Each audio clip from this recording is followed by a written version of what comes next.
Саламатсыңдар балалар. Біз бүгін 3-ші тоқсанның 1-ші сабағы бөліп шығару деген бөлімге байланысты тақырып өтеміз.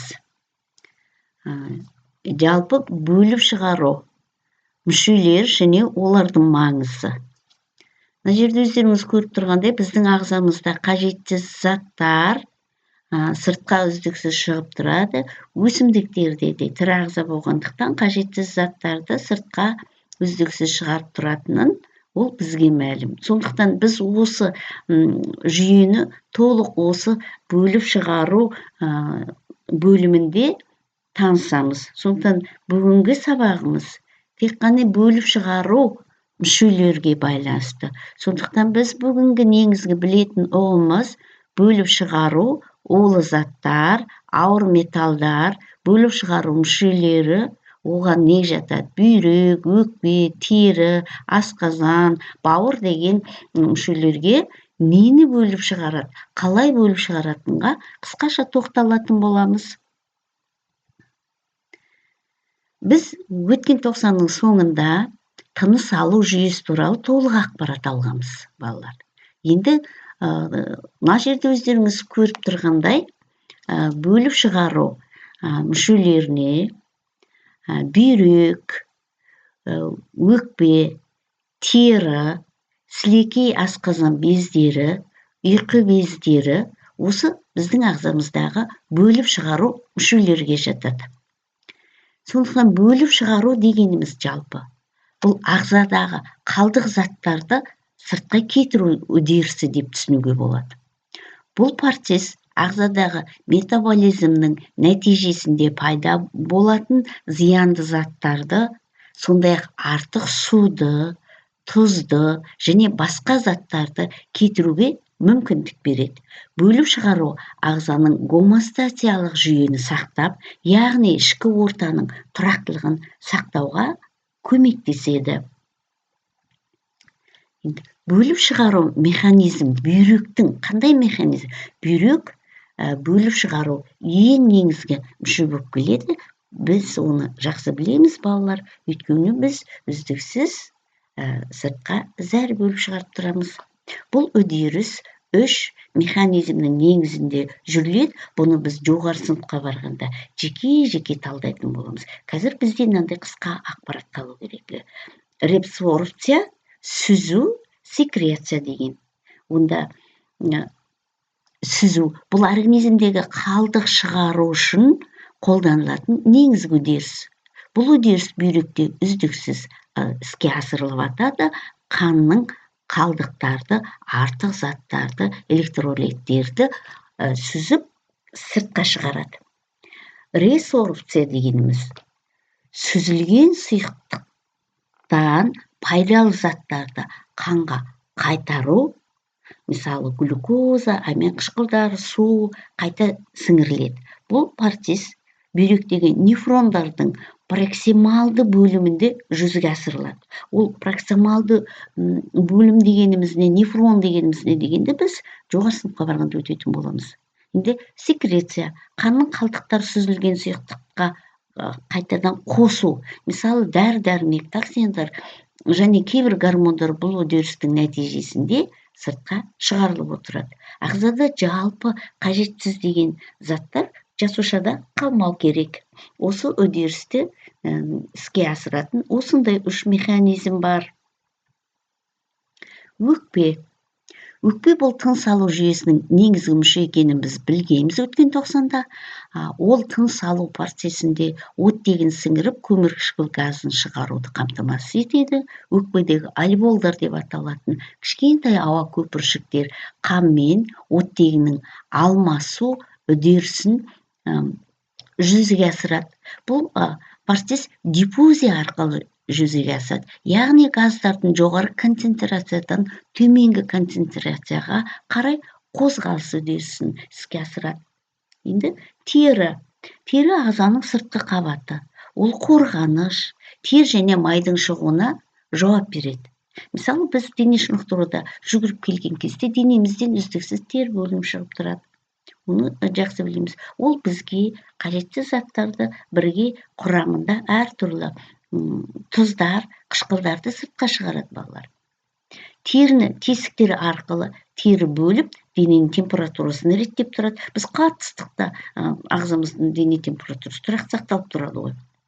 Тері сонымен қатар Д дәруменді өндіруге, зиянды ультракүлгін сәулелерді қорғауға, механикалық зақымданудан қорғауға көмектеседі. Сілекей және асқазан бездері. Біздің ауыз қуысымызда сілекей бездері ауыз қуысында сілекейді шығарады. Ол тамақты ылғалдандыру және қорытуды жеңілдетуге көмектеседі. Оның құрамында әртүрлі ферменттер бар. Оны тағы да біз балалар жоғары сыныпқа барғанда өтетін боламыз. Асқазан без асқазан шырынын шығарады. Ол тамақты бұзылуының ықпал етеді. Және жеген тамағымызды тіс арқылы шайнап бөлшектеп кесек, асқазанға келген кезде сілемейлі қабықшадан бөлінетін ферменттер арқылы ол ыдыратып береді. Бұл бездердің бөліп шығару қызметін тамақтың қорытылуына, қоректік заттардың ағзаға ары қарата сіңіруіне қатысады. Бауыр бұл ағзадағы ең үлкен без. Ол көптеген маңызды қызметтерді атқарады.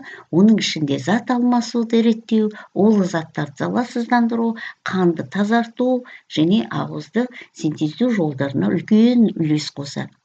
Бауыр қанға келіп түскен улы заттарды залалсыздандыру қабілетті. Олардың ішінде дәрі-дәрмек, қышқыл заттар, ауыр металдар, басқа да улы заттар бар. Сонымен қатар қандағы қанты деңгейін реттейді, холестеринді өндіреді және қанның ұюына қатысады. Және осы қышқыл артық заттарды, қышқылдарды бөліп өтке құйып отырады.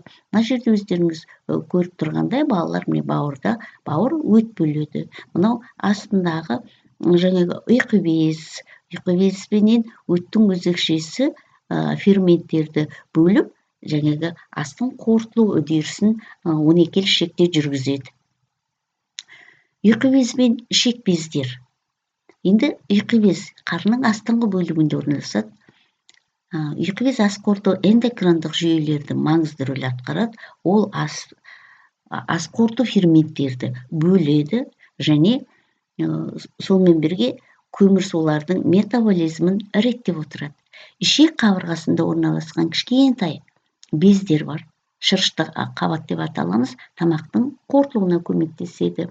Ол ферменттері жаңағы бөлінетін ұйқы без, жаңағы асқазан, ішектен бөлінетін әртүрлі ферменттері бар. Пепсин ферменті, лапаза, паратаза шығарады. Бұл майлардың, ақуыздардың, көмірсулардың ыдырануын жеңілдетеді. Ыдыраған заттарымыз ағзаға тез арада сіңуге көмектеседі.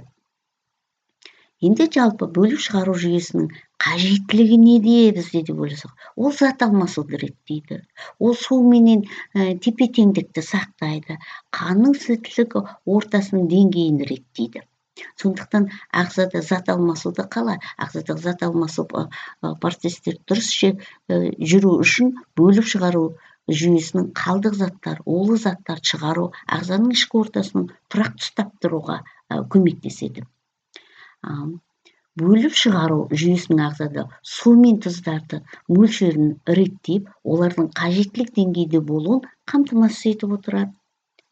Ағзадағы қышқылдық сілтілік тепе-теңдігін сақтау үшін бөліп шығару жүйесінің қандағы қышқылдары менен сілтілердің мөлшерін реттейді. Сондықтан балалар біз ағзадағы бөліп шығару жүйелерін қалыпты тұрақты ұстауымыз керек. Олардың белгілі бір аурулардан сақтануымыз керек. Ол үшін біз күнде салауатты өмір салтын ұстау керек және дұрыс тамақтану керек. Күндегі біз су ішіңдер деп ататын ұғымды дұрыс түсініп, суды дұрыс іше білу керек. Шектен тыс көп ішуге тағы да болмайды. Белгілі бір мөлшерінде ішу ережесін сақтау керек. Өйткені су осы зат алмасу үдерістің тепе-теңдігін сақтап береді. Енді балалар, жалпы сыртқа бөліп шығару үдерісін жаңағы өнімдерді сыртқа бөліп шығару үдерісіне байланысты ғылыми түрде экскрециялайтын өнімдердің түзілуі менен ағзада шығарылу жолдарын осы кестеде мен сіздерге қысқаша көрсеттім. Экскрецияланатын өнімдер оған көмірқышқыл газ және азот қосылыстар, несібінәрлер, аммиак, зәр қышқылы, молекулалық оттегі және өт пигменттері жатады. Енді олар неден түзіледі, қалай ағзада шығарылады? Жасушалық, мысалы көмірқышқыл газ жасушалық тыныс алу нәтижесінде глюкозадан аэробты тыныс алу өнімі, оны біз өткен тыныс алу үдерісінде өткенбіз және ол ағзадан шығарылады, өкпеден тыныс шығарған кезде шығарылады. Әртүрлі азот қосылыстар, несібінәр, аммиак, зәр қышқылы бауырда найруз нуклеин қышқылдары мен артық амин қышқылдардың ыдырауынан түзіледі. Бүйрек арқылы зәрме шығарылады. Молекулдық оттегі фотосинтез нәтижесінде жүреді. Бұны енді өсімдіктің жапырағының леп тесіктері арқылы шығады. Бұны жеке тағы да қарастырамыз. Өсімдіктердің бөліп шығару үдерісінде өт пигменттер бауырда гемоглобиннің ыдырауынан жаңағы пайда болатын пикалы және кал арқылы сыртқа шығарылады. Енді балалар, біз осы тақырыпты жаңағы күндегі сабақта да қарастырып отырмыз. Біз бұл жерде осы бейне жазба арқылы мектепте мұғалімдердің айтқанын толықтыру мақсатында берілген бейне жазба. Сондықтан оны толықтырып оқулықтан оқып және мұғаліміңіздің берген тапсырмаларында негізделіп қосымша ретінде қарастырасыздар. Енді мен сіздерге мынандай бір тапсырма орындауға мүмкіндік берейін. Бір тапсырма: бөліп шығару қызметінің атқаратын мүшелерге байланысты төменде кестені толтыра қойыңыздар. Өздеріңізді тексеру үшін ештеме қарамай, осы жерде бейне жазбаны тоқтатып қойып, мүшелер өкпе, тері бездер, сілекей және қарын, ұйқы без, ішек, бүйректердің олардың бөліп шығару қызметіне байланысты өнімдерін атай қойыңдар. Өзіміз үшін толтырайық, балалар, сондықтан ештеме қарамай толтырды деп ойлаймын. Жақсы, енді өздеріңізді тексере қойыңыздар. Енді бөліп шығару міне дұрыс жауабы. Тағы да біз жоғары сыныпқа барғанда бұл ақпараттарды бұдан да толықтырып, ғылыми тұрғыда дәлелдеп өтетін боламыз. Жақсы, сау бола қойыңыздар. Зейін қойып тыңдағандарыңызға рахмет. Балалар, осы жерге тіркеліп кетулеріңізді өтінемін. Сау болыңдар.